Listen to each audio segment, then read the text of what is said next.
তো এই গ্রাম প্রচন্ড খুশিতে ছিল, কিন্তু হঠাৎ করে এই গ্রামের সুখের ওপরে কারোর নজর পড়ে। একই রাতে গ্রামের 10টা লোক মারা যায়, আর তাও এই রকম ভয়ঙ্কর অবস্থায় যে মরার পরও সবার চোখ খোলা ছিল আর তাদের চেহারায় ভয়ের ভাব ছিল। এটা দেখে গ্রামবাসীরা ভয়ের চোটে থর থর কাঁপতে শুরু করে। মাধবপুরের ওপরে কালো মেঘের ছায়া ঘুরে বেড়াচ্ছে। এই সবার মৃত্যু কালো জাদুর জন্যই হয়েছে।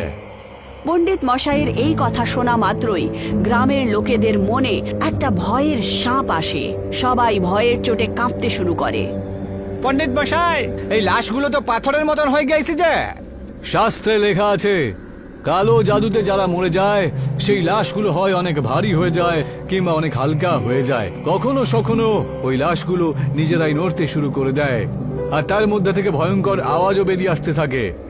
পণ্ডিত মশাইয়ের এই শব্দ মুখ থেকে বেরোনো মাত্রই লাশ একেবারে নিজেই নড়তে শুরু করে, আর তার মধ্যে থেকে এরকম ভয়ঙ্কর আওয়াজ বেরিয়ে আসে যেন কোনো আত্মা চিৎকার করছে। এটা শোনা মাত্রই পণ্ডিত মশাই আর গ্রামের সমস্ত লোকেরা ভয়ের চোটে ওখান থেকে পালাতে শুরু করে। গ্রামের লোকেরা ভয়ের চোটে থর থর কাঁপতে কাঁপতে প্রধান মশাইয়ের বাড়িতে পৌঁছান। প্রধান মশাই, আমাদের রক্ষা করুন, গ্রামে কোনো ভয়ঙ্কর কালো জাদু চালাচ্ছে। হ্যাঁ প্রধান মশাই, এক রাত্রে আমাদের গ্রামের 10টা লোক মারা গিয়েছে, আর ওদের শরীরে এমন অদ্ভুত ধরনের সব চিহ্ন রয়েছে যেন ওর মধ্যে কেউ কালো জাদু করে দিয়েছে বটে। হ্যাঁ, এই খবর আমিও পেয়েছি, ঠিক কথা। যে কালো জাদু ঠিক কে করছে একবার নামটা বলুন প্রধান মশাই, ওকে আমরা জীবন্ত ছাড়বো না। এসো আমার সাথে, চলো। প্রধান মশাই সমস্ত গ্রামবাসীদেরকে একটা ঘন জঙ্গলে নিয়ে যান, যেখানে লোকেরা দেখতে পায় যে একটা মহিলা গাছের নিচে বসে একটা পুজো করছে। এরকম মনে হচ্ছিল যেন উনি কালো জাদুর জাল বিছাচ্ছেন। গ্রামবাসীরা রাগের চোটে একদম কেঁপে ওঠে আর ওই মহিলার ওপরে আক্রমণ করে। এরকম কেন করছো? আমার কথা তো শুনে নাও আগে। ওই মহিলা বারবার গ্রামবাসীদেরকে আটকানোর চেষ্টা করে, কিছু বলতে চাইছিল, কিন্তু গ্রামবাসীরা তার একটাও কথা শোনে না, আর তাকে সেই গাছের সাথেই বেঁধে আগুনে পুড়িয়ে দেয়। একটা ছোট্ট বাচ্চা দূরে দাঁড়িয়ে সবকিছু দেখছিল। সেই মহিলার মৃত্যুর পর গ্রামে মৃত্যুর তুফান থেমে যায়, যার কারণে প্রধান মশাইয়ের সম্মান আরো বেড়ে যায়। এখন তার মেয়ে শীতলও যুবতী হয়ে উঠেছে। প্রধান বাবু তার বিয়ে করাতে চাইছিলেন। আমি সকালে একটা ফটো পাঠিয়েছিলাম, দেখেছিস? হ্যাঁ, রিপ্লাইও তো করেছিলাম, গুড মর্নিং।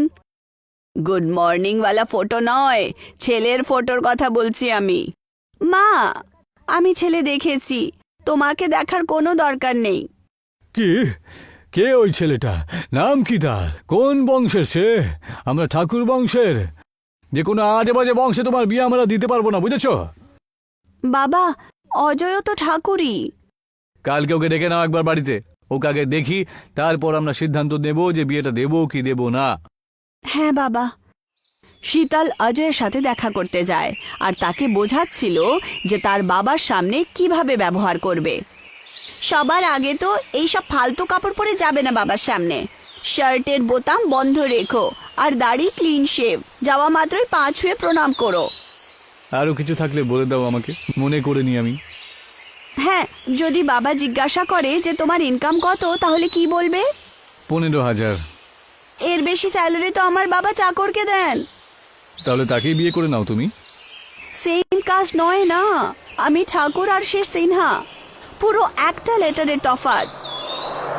অজয় শীতলের বাবার সাথে দেখা করতে মাধবপুর আসে। গ্রামে পা রাখা মাত্রই অজয়ের চোখে একটা আশ্চর্য ছায়া দেখতে পাওয়া যায়। অজয় মাধবপুরকে আশ্চর্য নজরে দেখছিল, যেন এই গ্রামের সাথে তার কোনো পুরনো গভীর সম্পর্ক রয়েছে। যাই হোক, অজয় শীতলের বাড়িতে পৌঁছায়। বাবা, বাড়িতে আর কে কে আছে? আমি একাই থাকি আঙ্কেল, কিন্তু শীতল যে বলছিল মা বাবাও তোমার সঙ্গেই নাকি থাকে। হ্যাঁ হ্যাঁ, থাকে, কিন্তু এখন অন্য কোনো কাজে দিল্লিতে গেছে আর কি। অজয় প্রধান বাবুকে নিজের ব্যাপারে সবকিছু বলে, কিন্তু এরকম মনে হচ্ছিল যেন সে কিছু একটা লুকোচ্ছিল।